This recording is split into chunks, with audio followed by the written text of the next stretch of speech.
The legendary bluesman Robert Johnson was born on the northern outskirts of Hazelhurst to Julia Majors and Noah Johnson on May the 8th, 1911, or possibly 1912. Johnson lived in Tunica County and in Memphis as a child, but in the early 1930s he returned for a stay in the Hazelhurst area, where he honed his skills playing with local blues guitarist Ike Zinnerman. Robert Johnson's complete body of only 29 songs is considered, and they're from 1936 and 37, is considered the high point of blues music, like the Holy Grail. And he had a big connection to the Hazelhurst area. He was born right here, probably in the Damascus community north of town. He later returned often to perform and fathered his only known child with a local woman.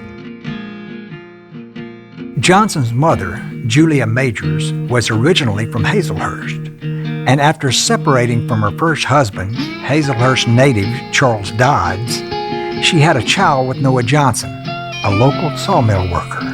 Robert Johnson's year of birth is frequently reported as 1911. But the ages given on 2 marriage licenses, school records, and his death certificate suggest birth dates ranging from 1907 to 1912. Since he is not listed in the 1910 census among his mother's children, 1911 or 1912 are more likely. Shortly after Johnson's birth, his mother moved to the Delta and sent Robert to Memphis to live with a family named Dodds, and they changed his last name to Spencer. In the late 1910s, Johnson moved to the Abbey and Letterman plantation near Robinsonville, Mississippi, to live with his mother and new husband, Dusty Willis.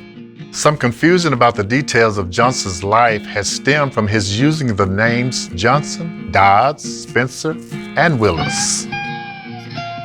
He began actively performing music while in his teens, and around 1930 came to the attention of local blues powerhouse, Son House, who later recalled at the time Johnson could only make a racket on the guitar.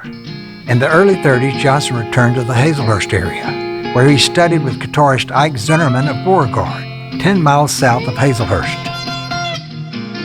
When Johnson returned to the Delta, House recalled that Johnson's skills had really increased a lot on the guitar. In Martinsville, just south of Hazelhurst, Johnson had a romantic relationship with my grandmother, Virgin May Kane, resulting in the birth of my dad, Claude Johnson, on December 16, 1931. In 1998, the Chancery Court of Lafleur County determined that Claude Johnson was Robert Johnson's son and the legal heir to his considerable estate.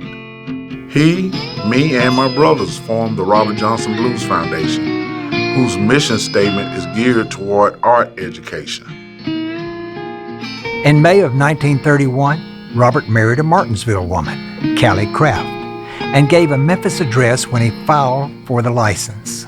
Johnson traveled widely, but continued to visit the Hazelhurst area, where he stayed with his aunt, Clara Majors Rice. Her son Howard recalled, in addition to the guitar, Johnson played both piano and the pump organ. Among the musicians who played with Johnson during these years was guitarist Houston Stackhouse, who recalled performing with him at the Frankford Plantation outside of Crystal Springs. Johnson died in Greenwood on August the 16th, 1938. Looking to continue your journey along the Mississippi Blues Trail? Hop on historic US 51 and head north for 10 miles and you'll find the Tommy Johnson marker. Or head south on US 51 for 12 miles to visit the Houston Stackhouse marker. Then continue another 10 miles south on US 51 to arrive at the Little Brother Montgomery marker.